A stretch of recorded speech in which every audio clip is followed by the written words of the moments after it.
with working with the Illinois. We work with the Illinois Department of Human Services to provide the Illinois Problem Gambling Helpline, but we do 7 other states as well. We do retail training, prevention programming, provider training.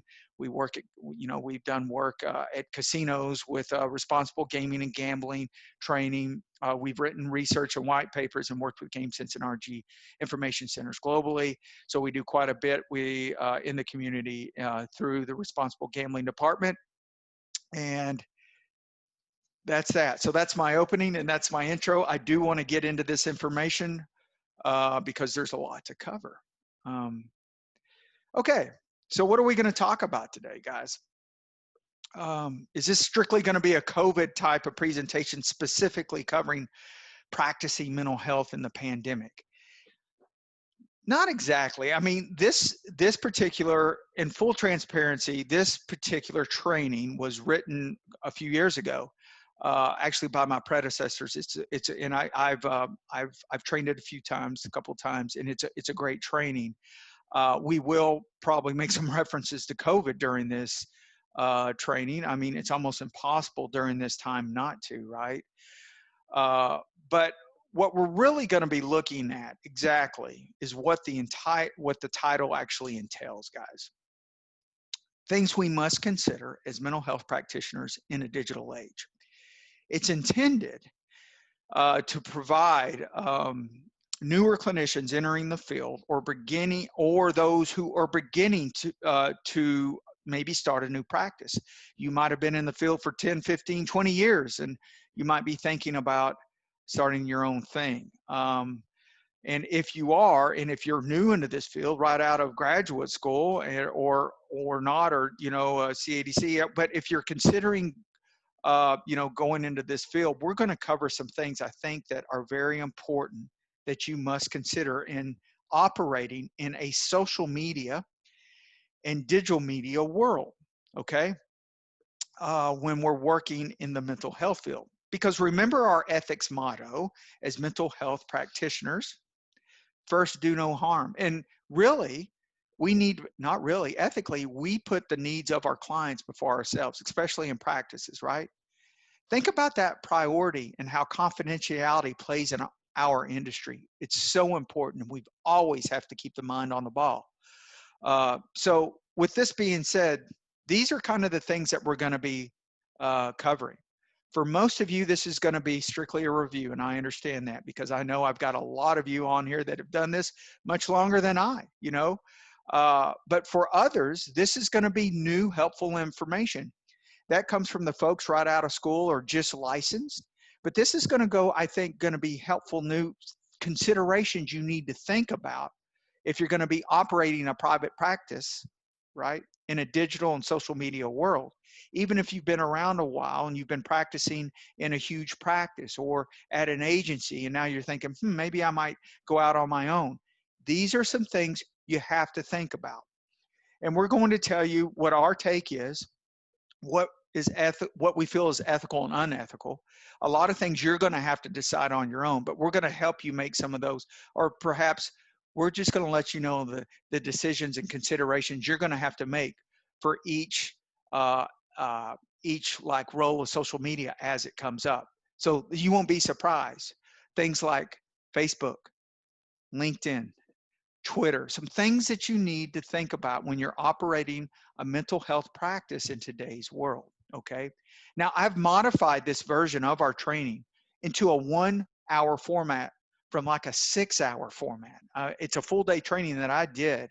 It's one of my first trainings I did for another state in person, and it's a great training. And I found for some people, they're like, I know all this stuff, and this might be a helpful review and might get you thinking about some things. But if you're new, again, I think this is going to be new, helpful, good information, okay? We hope that you will understand by the end of this the rise of the mobile technology and why it's not all good. It's kind of like a double-edged sword, okay? Can be, but right? And then the ethical complexities directly connected to social media and the electronic communication and treatment. When I say the electronic communication, email and text, two basics, right? and you're thinking, oh man, I know this stuff, but we're going to just cover this just to make sure, if you're new to this might be a review, but these are some things you need to consider, especially with texting. Um, Texting with clients. Again, we not only want to protect ourselves and our own license and our agency's licensures, more importantly, we want to protect the client, because the client may not realize, if this is their first time in therapy, they may not realize that their laundry is going to be out to dry for the whole world on Facebook or what have you, on LinkedIn, if they're trying to communicate with you on Twitter. But we're going to talk about that more specifically in a few minutes here. We're going to talk about the Google question. Has anybody out there Googled a client, and is that ethical? Okay. And then finally, we're going to talk about a digital media policy. If anything, guys, if you're starting a practice, you need to consider a digital media policy. If you ask, what the heck is a digital media policy? We'll define it, and we'll talk about the areas that you should consider. Okay. Okay, so here are specific learning objectives that we're going to cover today. We're going to discover the two digital types of people in today's technological world. We'll define them and we'll describe them. We'll talk about a guy. His name's Mark Prensky, P-R-E-N-S-K-Y, an author, an educator. We're going to talk about two classifications of technology users in today. We're going to learn the 3 reasons to market your business on social media, and which is why I feel that social media probably should be considered in managing a practice today. You don't have to, you don't have to do anything. You have to make that business decision. But if you want people to know that you're alive and that you're, hey, I'm taking clients, and I'm even if you're a new practice, you're going to want to consider some forms of social media, I would think. And then also, learn the 6 areas of technology to consider when writing a digital media policy. It's crazy, right? We've gone from this to these. I just bought an iPhone this past summer. In fact, I'm considering buying a laptop now. We have tablets. But which of these can you not live without? Tablet, laptop, or phone?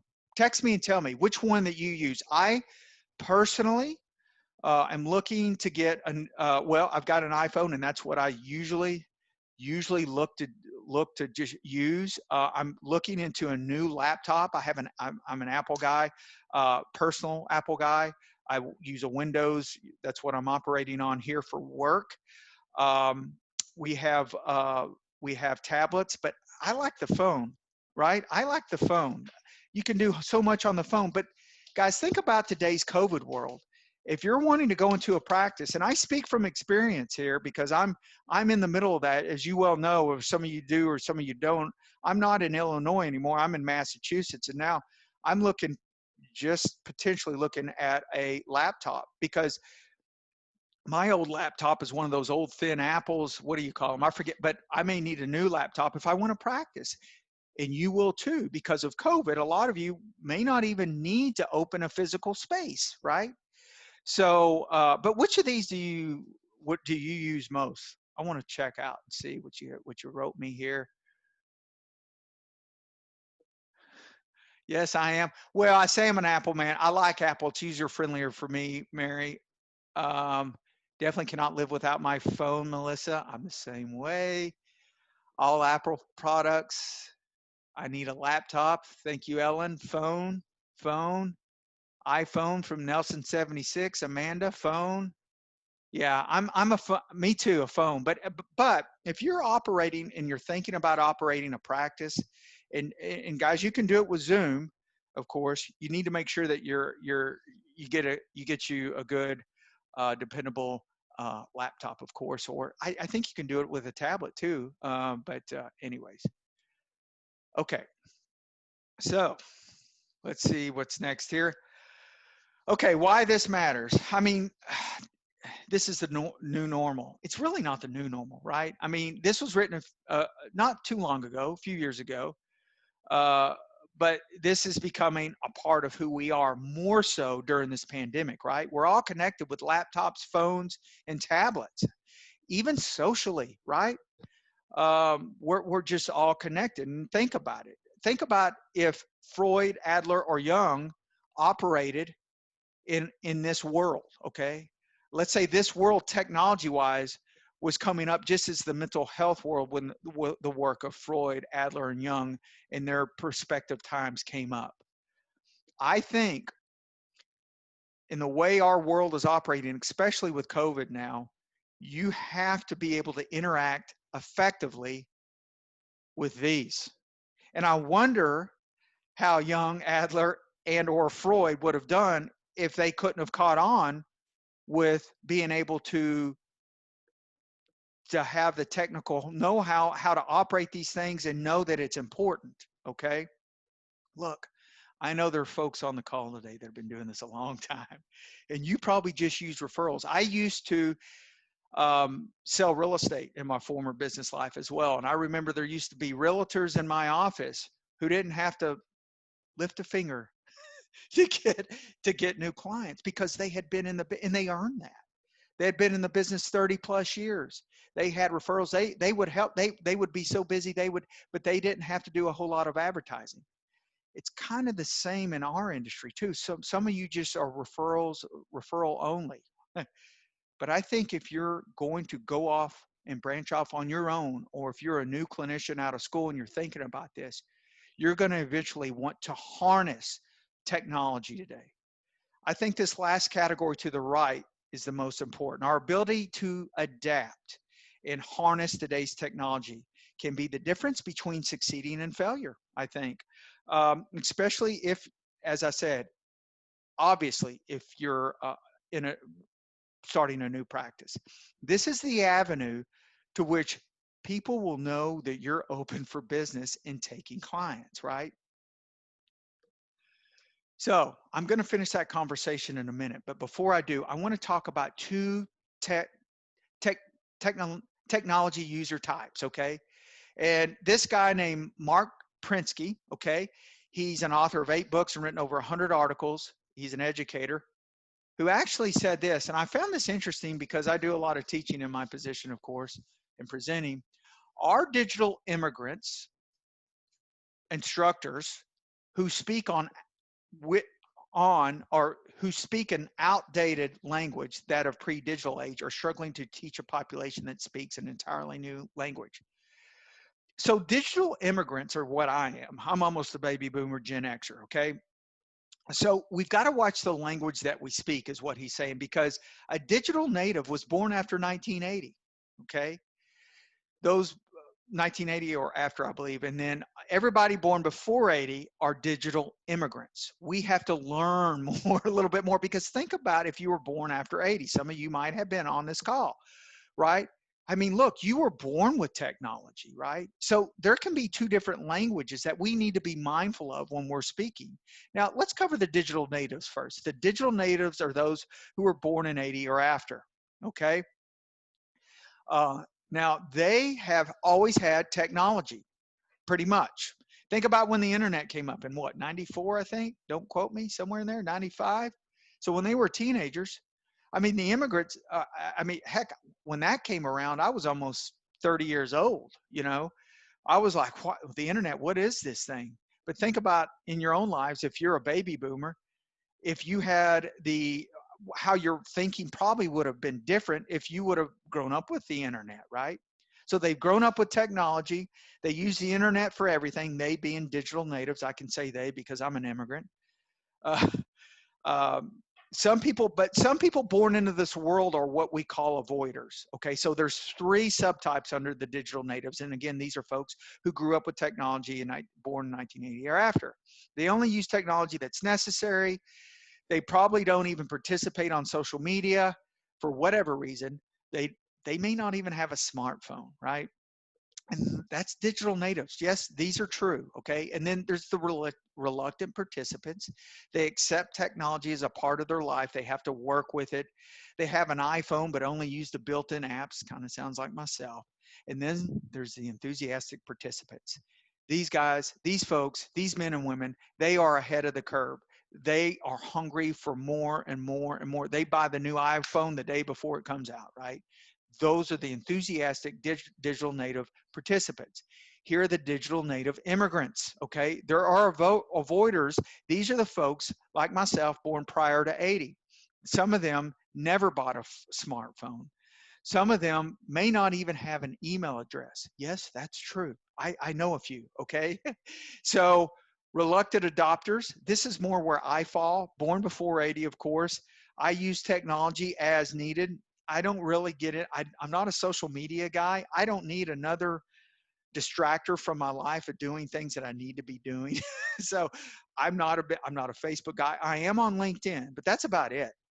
And then there's the enthusiastic adopters. Yes, you have these as digital immigrants too, and they compete with enthusiastic participants at digital natives. These folks grew, they enjoy technology, and they're hungry for more as well. So there's an enthusiastic type under the digital immigrant, just as there's an enthusiastic a type under the digital native, okay?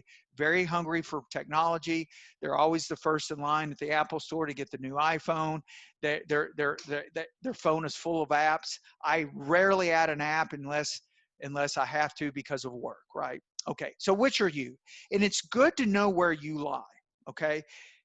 And I want you to put your business hat on if you're wanting to start a new practice. Think about how you're going to reach either an avoider immigrant who may not even have an email address, to all the way on the other end of the spectrum, a digital native enthusiastic adopter. You want to throw that net out there, right? You have to make a business decision here, and you have to think about this. These are things that you need to think as a marketing decision, right? You don't have to do anything. We're just suggesting it's something that you should look into. Okay, that brings us to our first poll question. Let me launch this. And it's a true or false, very easy question. According to our discussion just now, there is an avoider category under both types of technology users, digital natives and immigrants. Is this true or is this false? According to our discussion just now, there's an avoider category under both types of technology users, digital natives and digital immigrants. Is this true or is this false? I saw I've got a question. I've got some people texting. I'll try to catch up here, guys. I fell a little bit behind, so I sound like a broken record, don't I, when I present? I like to stuff too many slides in, man. I want to get all the information to you. We're at 85%. Keep voting. 50 out of 59. T minus 10 seconds, and then I'm going to end the poll.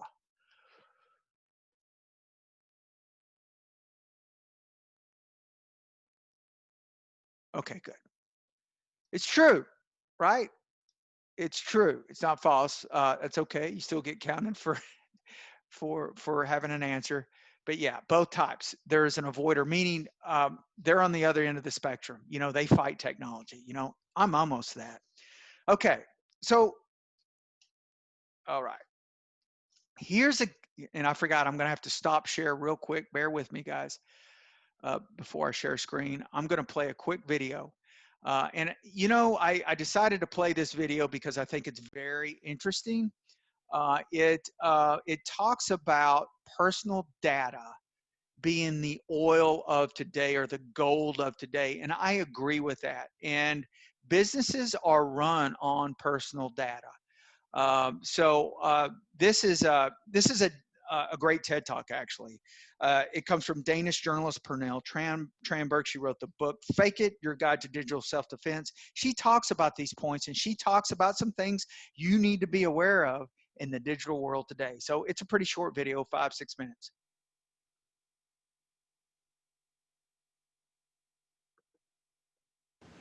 My name is Pernille Tranberg. This is my real name.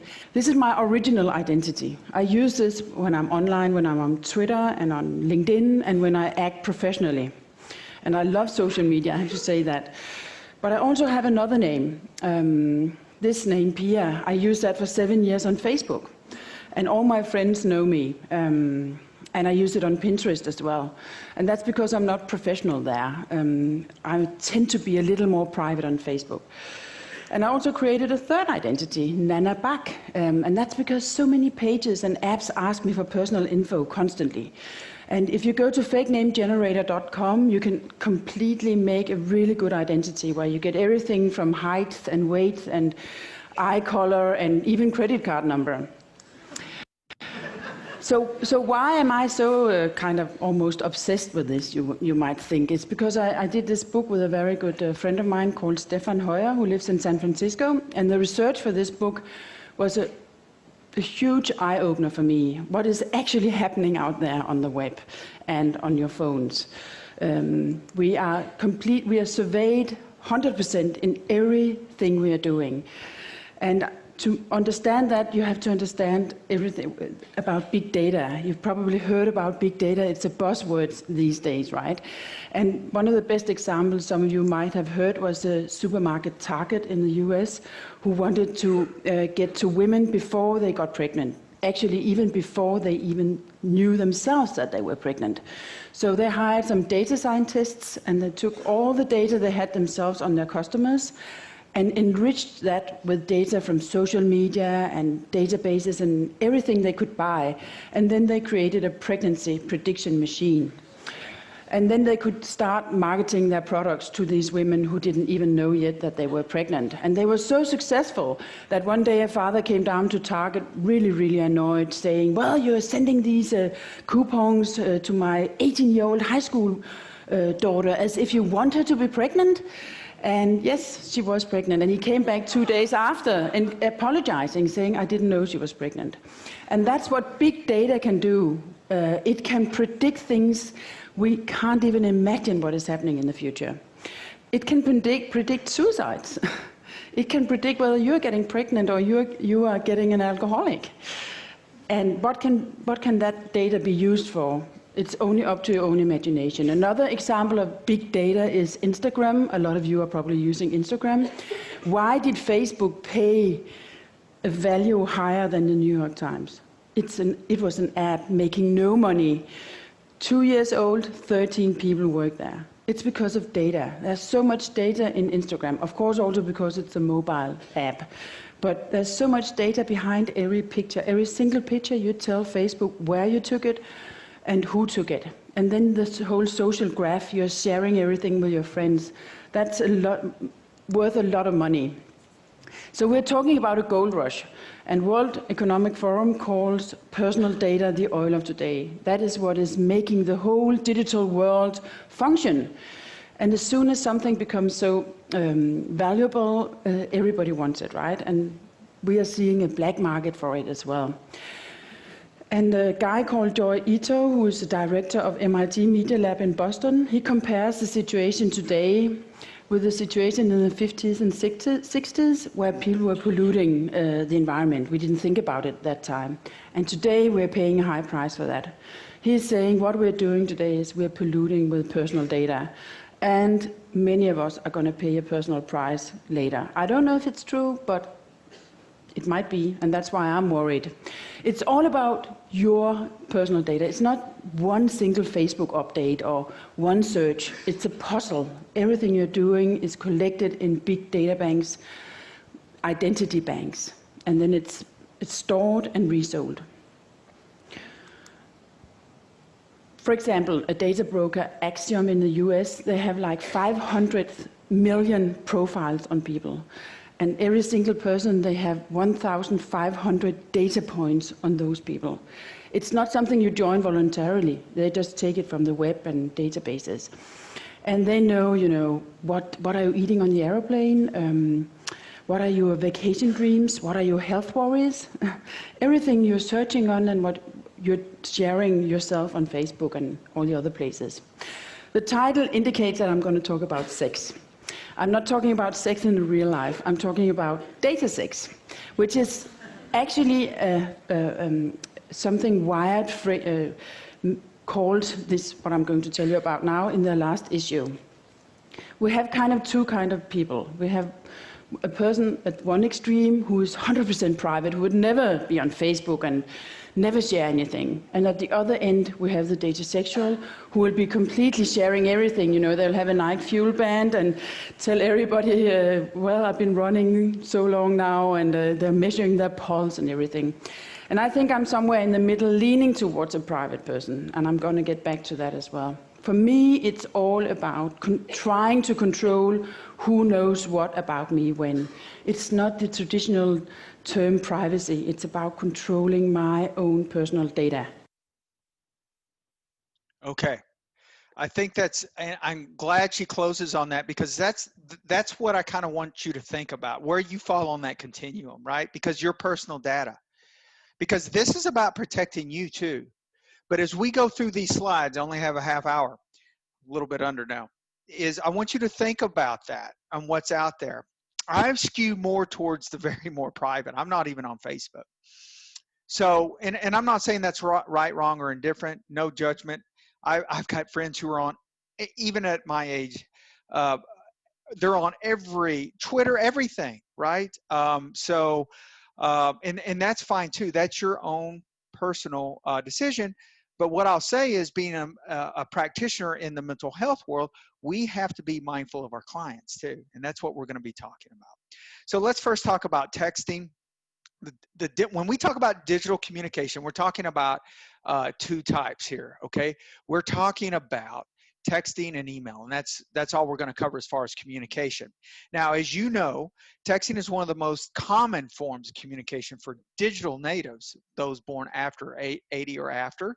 And then, heck, listen, I'm almost a baby boomer. I love to text. Some people I haven't talked to back home for years.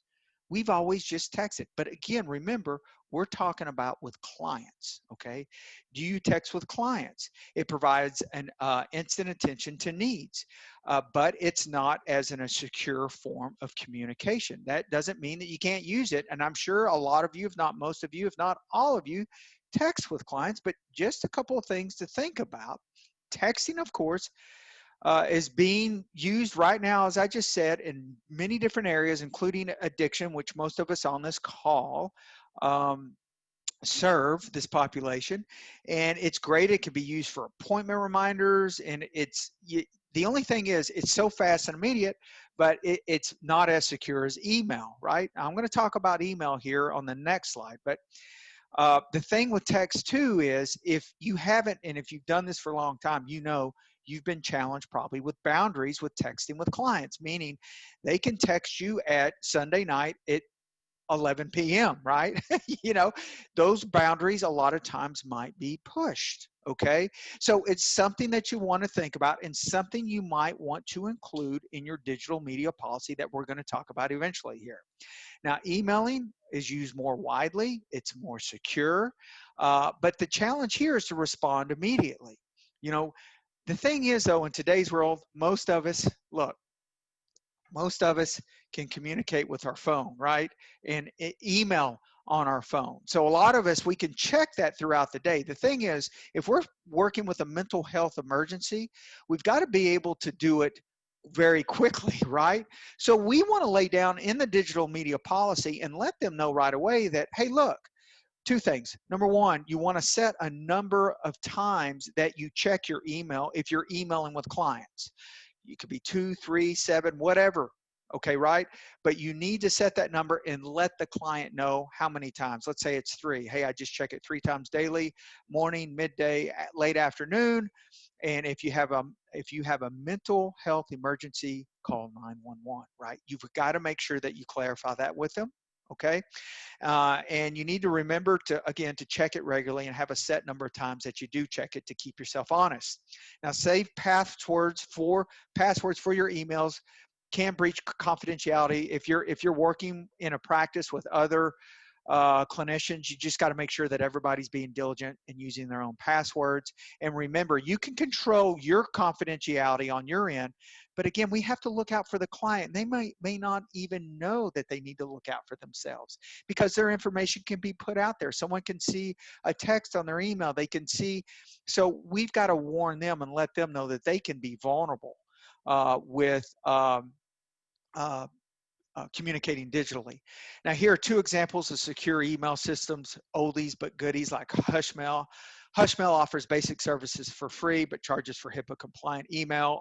They offer an option for secure form to put on your website. They require a passcode from recipients to access emails. I think some of you that I email with are hush mail because I have to go in and create my own account and to answer, and I don't mind because I understand why you guys have it.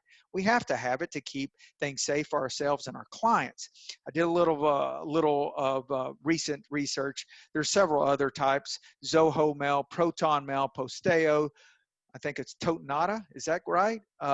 Colab Now, Counter Mail, but Hushmail is an oldie but a goodie. Also with emails, you're going to want a notice of confidentiality like this. I don't have time to read it. You guys all know what it is. Most, if not every one of you that email has this, right? If you're in our field and you're communicating with clients, you should have a basic confidentiality notice that they understand. The opening line here is electronic, is not secure, may not be read every day, and should not be used for urgent sensitive issues. This email may contain da da da da da. It's just a notice. It's a notice of confidentiality so that our clients are aware, and even our colleagues, and for certain avenues and certain areas of our work. Okay, so you probably know about this. And again, these slides will be, if you don't have one, these slides will be available. Just email me. So finally, here's some considerations when we talk about client records and electronic communication. If you use email or text with your clients, communications we know are a part of their record. So emails are obviously easier to chronicle for client records. They can be a challenge to manage if you're, look, I'm still a paper guy. I'm 54, so I'll admit it. I'm still a hard copy guy, not all digital. But you might want to print out your emails and your correspondence and keep them in a hard copy folder if you feel more comfortable that way. Or create your folder for your desktop or wherever in your email system to keep records with the email correspondence that are client clinical records, or client records, excuse me. Text messages may be even be more challenging, but I'll tell you that there are apps out there available that will export your text, okay? Then you can print them out hard copy or put them in an electronic file, but there's apps that will allow you to export the complete text that would act as client records so you can keep those, up to speed and filed accordingly. Just remember, it's first do no harm. We have to secure your data transmission, or you need to make sure that you do that. But here's the key. We need to make sure that our clients protect themselves too. And this leads me into online presence, right? Now, first off, does anybody on here write a blog? Text me or chat me if you do. And can anybody tell me what blog stands for? Blog stands for weblog, right? Okay, so I want to make sure that everybody is still there. A weblog provides information for peers and clients. They are more private, but still not confidential, okay? And they can be helpful to create discussions regarding topics. But the thing here is I want to get over to you is be responsible for the content that you produce and put together. Even if it's research findings, if it's something, because blogs are cool to keep you in the community. And, if you're a problem gambling expert, you want to get that out there, and you want to let your community, mental health practitioners there in Illinois, know a little bit about, write a blog on some recent research, but just know it's an extension of you. So, you've got to be accountable for what you put out there. Okay. Also, what you need to be careful of are personal blogs like this. Now, this is an example of a family blog. Perhaps this might be a therapist blog. Let's pretend that Kyle is a therapist, right? This can put his information out there, right? About his family. And we know if you have physical space, you have to make that decision. Do you want pictures of your family members up in your office space where you practice your sessions? I would not, right? So these are things that you need to understand, and also understand that if it's out there on the internet, it can be found. Now, there is a way that you can only make your blog accessible through a link that you can share to the people that you want to see your blog.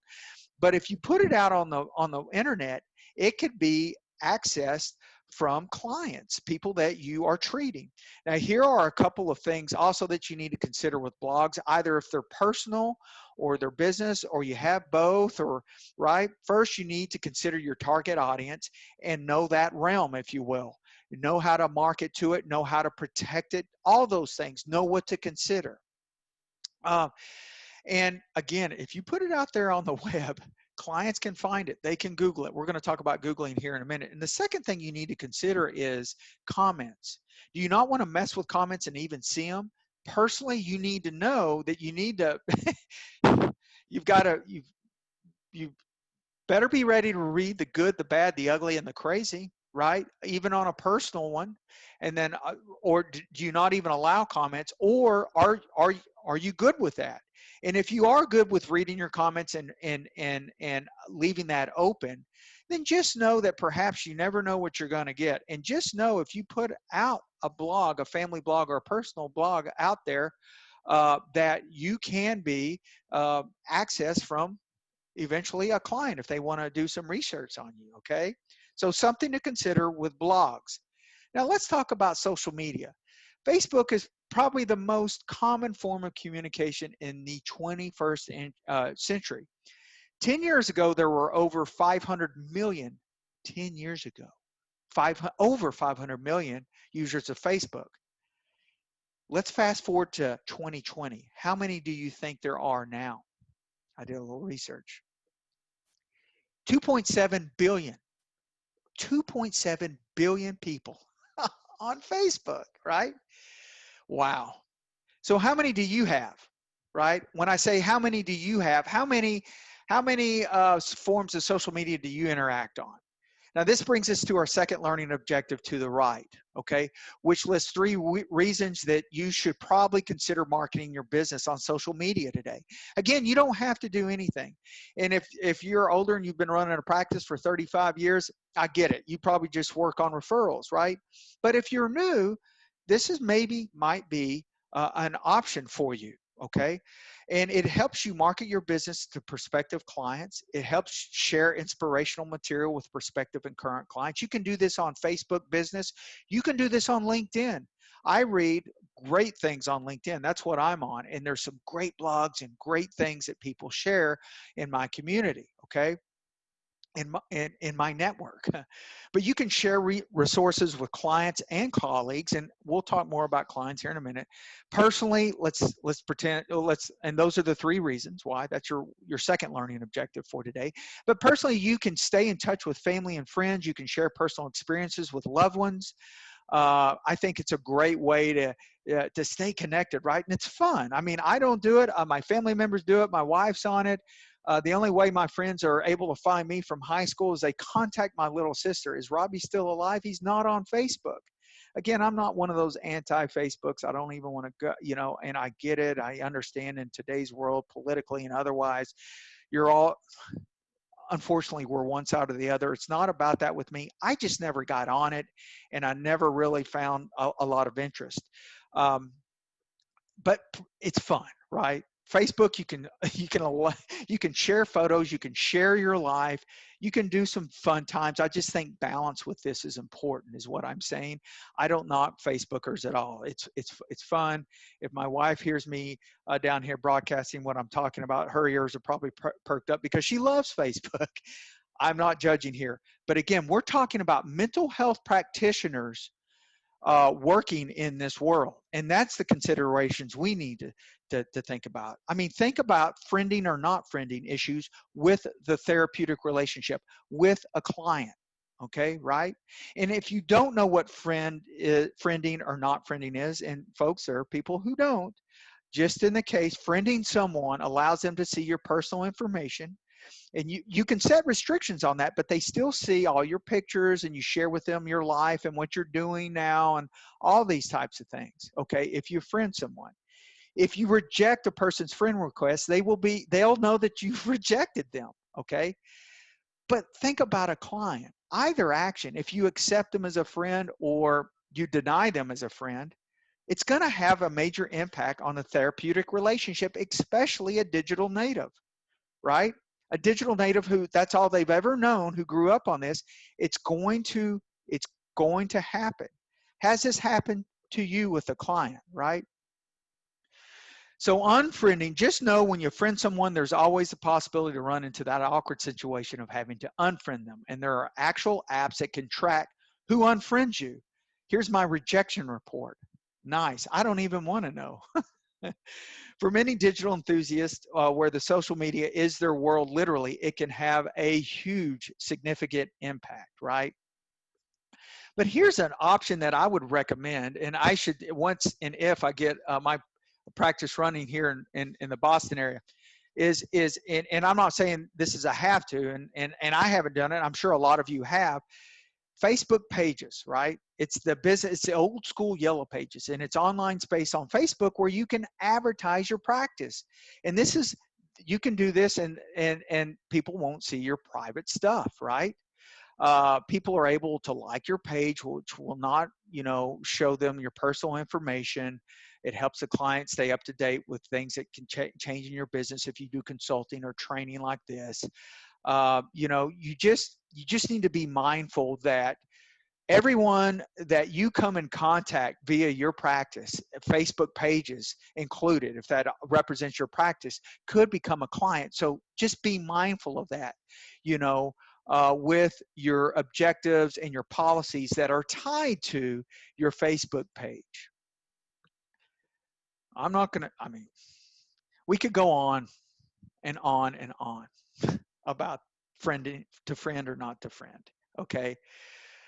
Taking away their autonomy and perhaps a great teachable moment with a friend request could be an opportunity with a digital native client.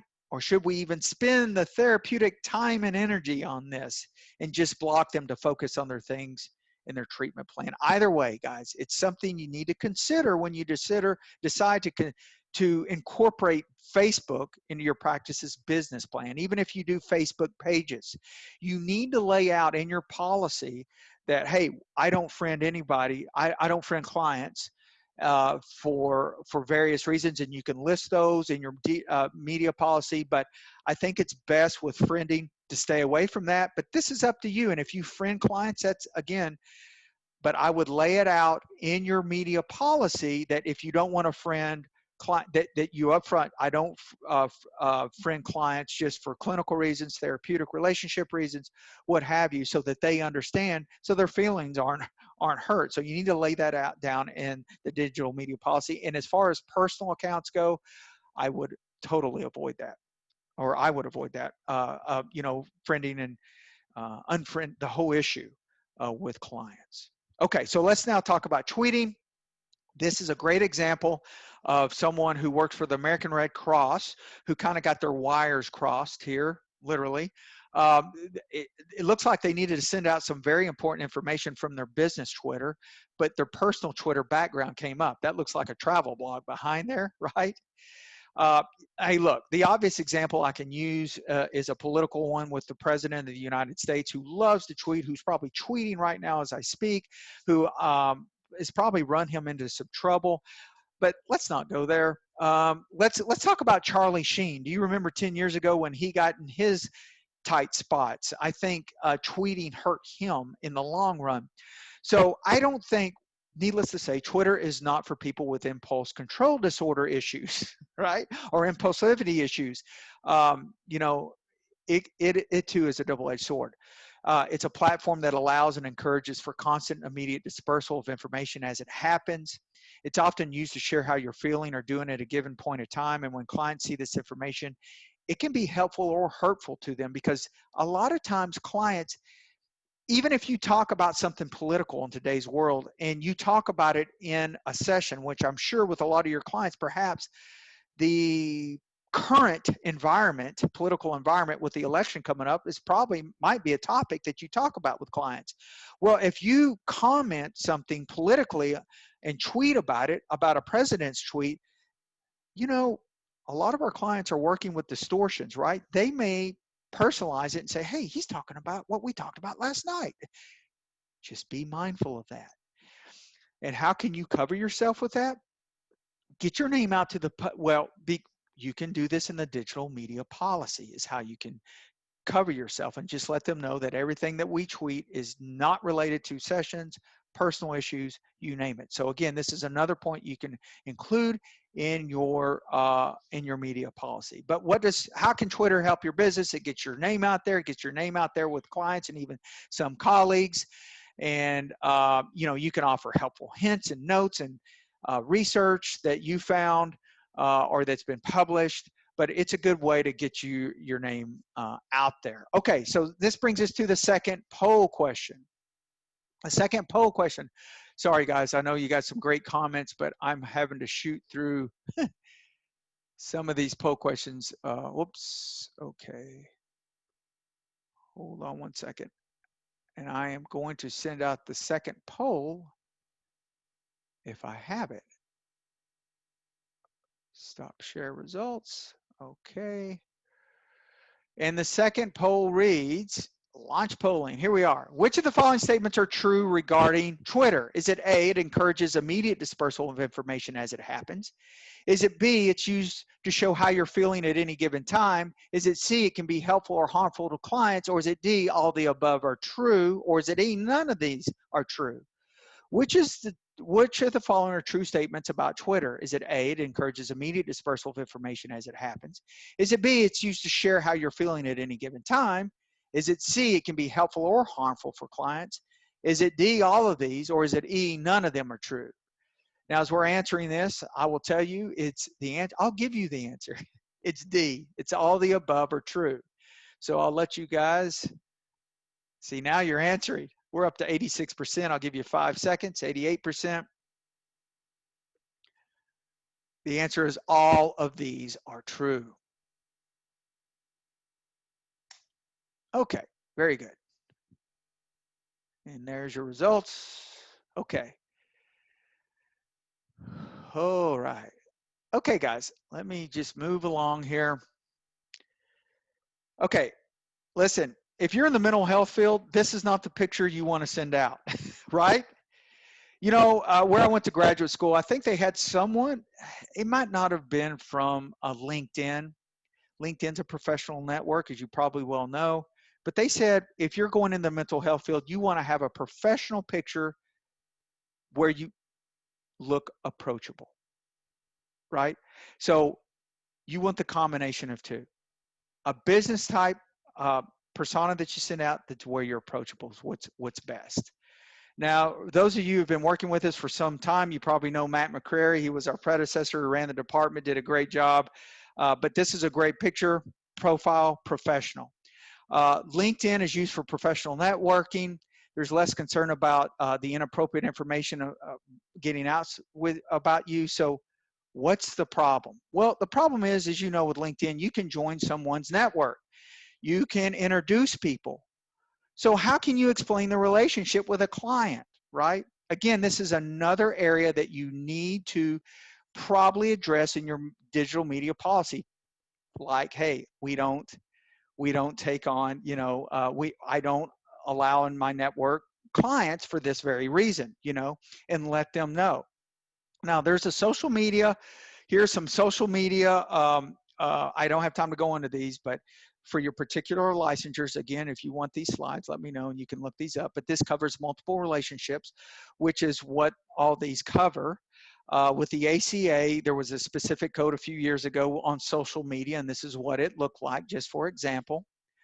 But yeah, so even with LinkedIn, you can run into some issues. And again, just imagine how, and a client might ask to get into your network without it not even realizing it can put them out to dry, that they can be seen as your client. So you need to be mindful of that. So what's the difference between a review and a testimonial? I have to really shoot through these. Starting your own page on these sites can be seen like on Yelp, and soliciting a testimonial is an ethical no-no. You're not supposed to do this. And if you start your own page, it can look like that, right?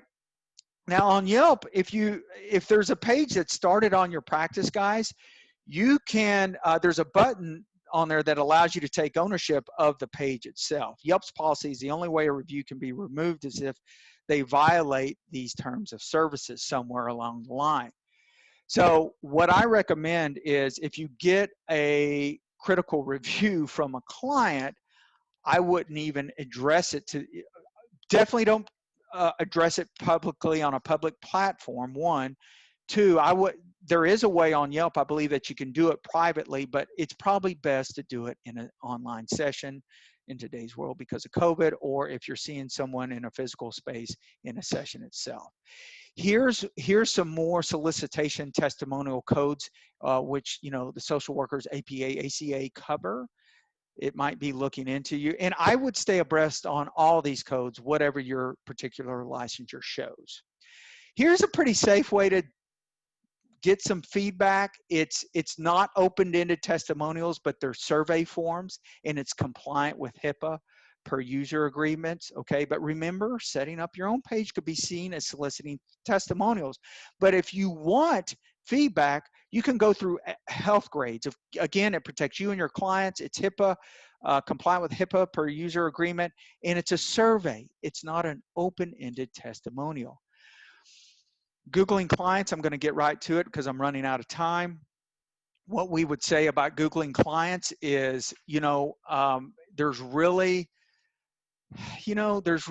no, I don't know. I would recommend against it, you know, when Googling clients. You know, if we remember back to our therapist motto or creed, in the best interest of the clients, we think that curiosity is not a good ethical reason. And even if you got permission from them, think about it. And I'm not saying, listen, if you've done it, you've done it, not judging, but just think about them. Even if you knew it, how would that help the therapeutic relationship, or would it, right? But according to the study that I didn't get to pull up, a lot of, right here, 97.8 said that they had Googled at least one client, but yet 66.9 said it was unethical to do so. Okay, so I want to get to digital media policy. I have about 2 minutes, okay? Why do you want to build a digital media policy, and why is it important? Well, it's part of the informed consent that covers social media. It includes electronic communication in all of its forms, not only for the ethical responsibility, but here's the big thing: it can help you develop boundaries with clients. It's going to have a different impact on digital natives than it does digital immigrants. Okay, here are the 6 areas that we've covered and that you should cover in your digital media policy: texting, email, Facebook, Twitter, LinkedIn, and Yelp. Now, or testimonials. Even if you don't use all these avenues of digital media, you know what I would say? Just have them open and ready, because you might eventually open that up. And then here are some details about it that I'm not going to be able to get into today, but I pretty much covered reviewing all these. I do want to get to the last poll question, and I'm going to stay on a little bit later to answer questions. Okay, so your last poll question asks, true or false? According to our webinar today, the purpose of a digital media policy is not only for ethical reasons, but also for setting up boundaries with clients. Is this true or is this false? According to our webinar today, the purpose of a digital media policy is not only for ethical reasons, but for setting up boundaries with clients. Mark A if it's true, and B if it's false.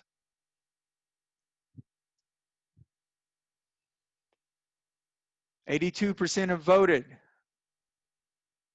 Let's get your votes in, and I'll give you the answer. It's true, because we want a way to set up boundaries with clients as well, and let them know it's for ethical reasons, and setting up boundaries with clients is the reason why. I'll stay on for 5 more seconds here. According to our webinar today, the purpose of a digital media policy is not only for ethical reasons, but for setting up boundaries with clients. The answer is true. And I do want to show you guys, before I look at the questions here, okay, whoops, that this last learning objective is the one I shot by, but yep, these are the 6 areas: texting, email, the 2 forms of digital communication, Facebook, Twitter, LinkedIn, and testimonials or Yelp. Okay, wonderful. Sorry guys, I got behind today. I talked too much on one of the subjects, but let me take a look here. Thank you for everybody who sat in. I've got a few questions here. The agency I work with is hesitant to texting clients despite creating a consent form, making clients aware that texting features only for appointment reminders is not guaranteed protected. Exactly. I'm with you. And guys, that's up to you if you want to text, or it's up to your agency. And if you're in private practice, we just brought up some considerations you need to think about. And by the way, guys, we're at a minute past. If you need to go, I get it. Thank you for coming on. Again, please tune in to our next webinar, which is coming to you from Mark Lefkowitz, the grandpa of training, I like to call him. He's going to talk about understanding GA. He's great. So I'll see you November 10th, excuse me. November 10th, Mark Lefkowitz.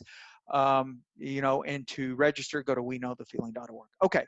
So yeah, for texting, that's up to you. You've got to make that decision. If you're a private practitioner, if you're an agency, check and see. But yeah, a lot of clinicians do it, but just be ready that the boundaries will probably be pushed here and there. And it's not as secure form of communication as emailing. Is having a consent signed by the client sufficient from Charlotte? Sufficient for what? I think if you have a digital media policy that they signed off on, I believe you're protected. As far as I know, anybody can chime in. But I believe that's why we talk about the consent. If you have them sign off on the consent, whatever they sign off on, you should be good and covered. Okay, right? That's the whole meaning behind a consent. Let's look at some texts here, our chats. Thank you, Margaret. Thank you.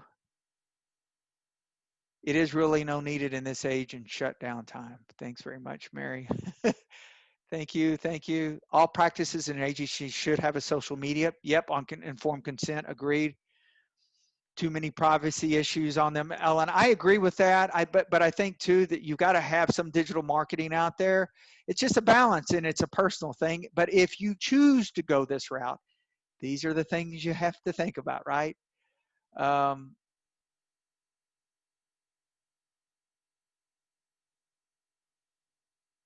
Native, okay, yeah, okay. Well, listen, guys, it looks like you had some great comments for me, and thank you. I thank you for everybody who was on today. Again, we look forward to hearing you from November 10th. Everybody have a great week, and good seeing you all again. Thank you.